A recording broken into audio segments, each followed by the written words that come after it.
Mr. Hiram B. Otis, the American minister, bought Canterville Chase, everyone told him he was doing a very foolish thing, as there was no doubt at all that the place was haunted.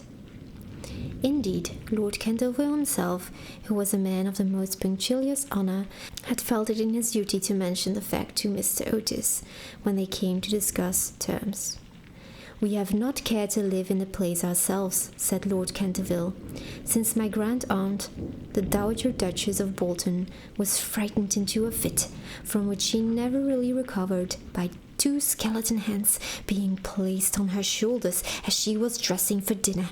And I feel bound to tell you, Mr. Otis, that the ghost has been seen by several living members of my family, as well as by the rector of the parish, the Rev. Augustus Dampier, who is a fellow of the King's College, Cambridge.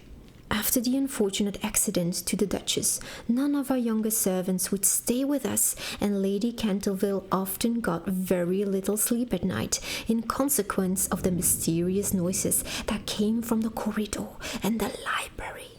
"My lord," answered the minister, "I will take the furniture and the ghost at a valuation.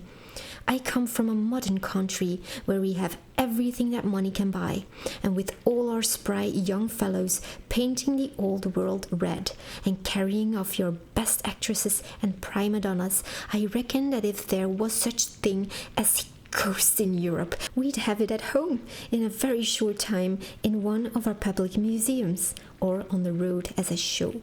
"I fear that the ghost exists," said Lord Canterville, smiling, "though it may have resisted the overtures of your enterprising impresarios. It has been well known for 3 centuries, since 1584 in fact, and always makes its appearance before the death of any member of our family." "Well, so does the family doctor for that matter, Lord Canterville.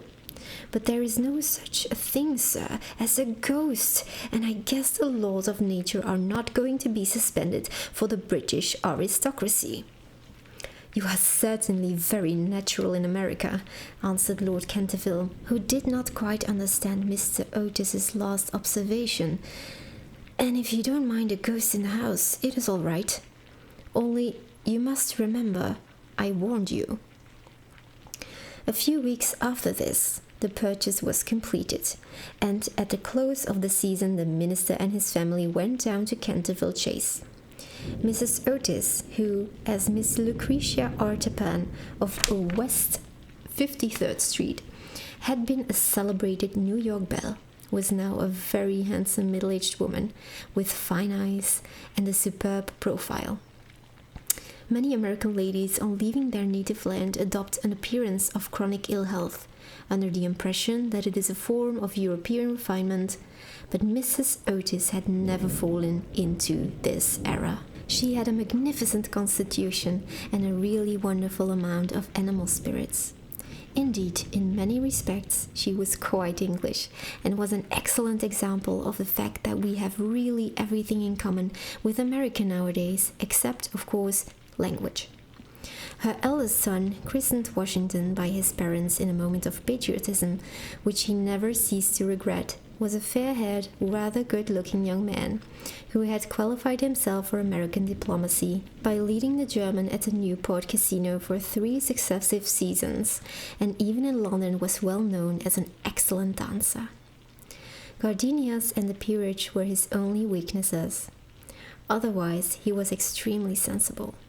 Miss Virginia E. Otis was a little girl of 15, lithe and lovely as a fawn, and with a fine freedom in her large blue eyes.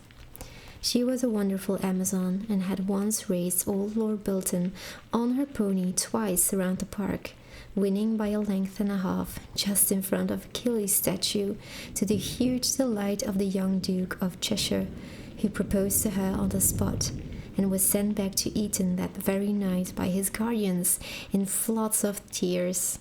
After Virginia came the twins, who were usually called the Stars and Stripes, as they were always getting swished. They were delightful boys, and with the exception of the worthy minister, the only true Republicans of the family. As Canterville Chase is 7 miles from Ascot, the nearest railway station, Mr. Otis had telegraphed for a wagoner to meet them, and they started on their drive in high spirits.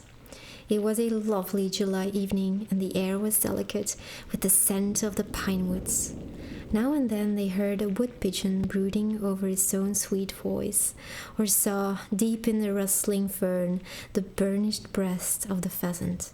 Little squirrels appeared at them from the beech trees as they went by, and the rabbits scuttled away and over the mossy knolls with their white tails in the air. As they entered the avenue of Canterville Chase, however, the sky became suddenly overcast with clouds. A curious stillness seemed to hold the atmosphere. A great flight of rooks passed silently over their heads, and, before they reached the house, some big drops of rain had fallen.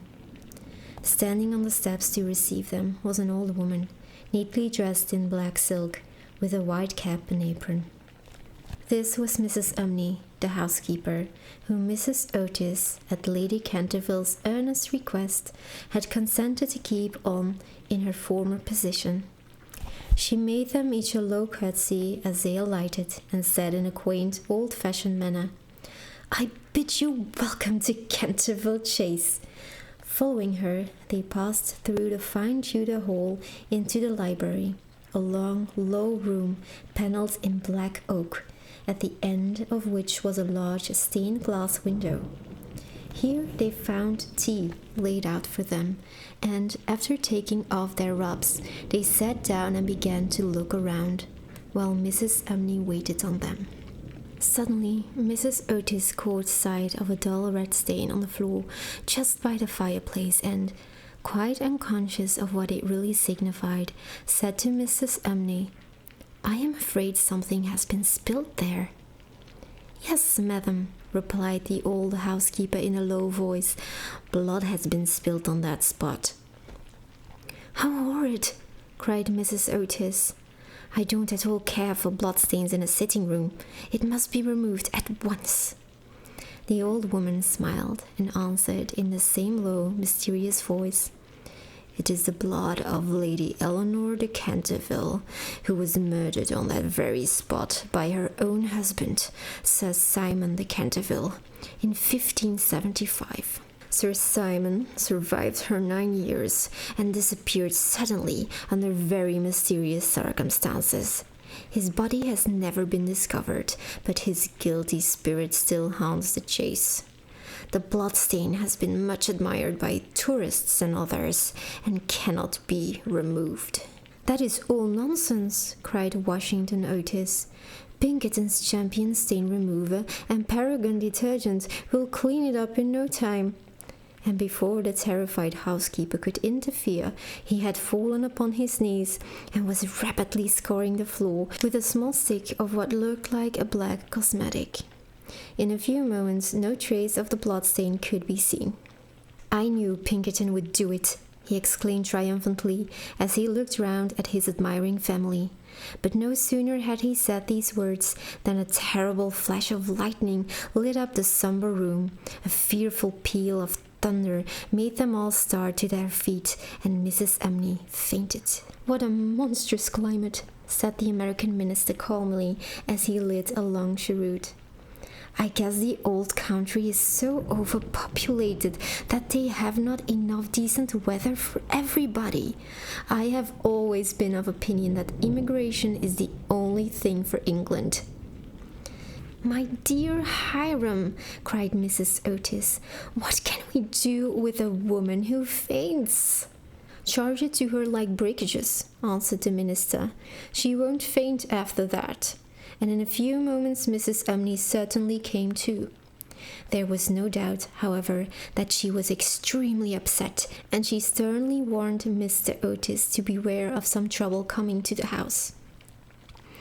"I have seen things with my own eyes, sir," she said, "that would make any Christian's hair stand on end, and many a night I have not closed my eyes in sleep for the awful things that are done here."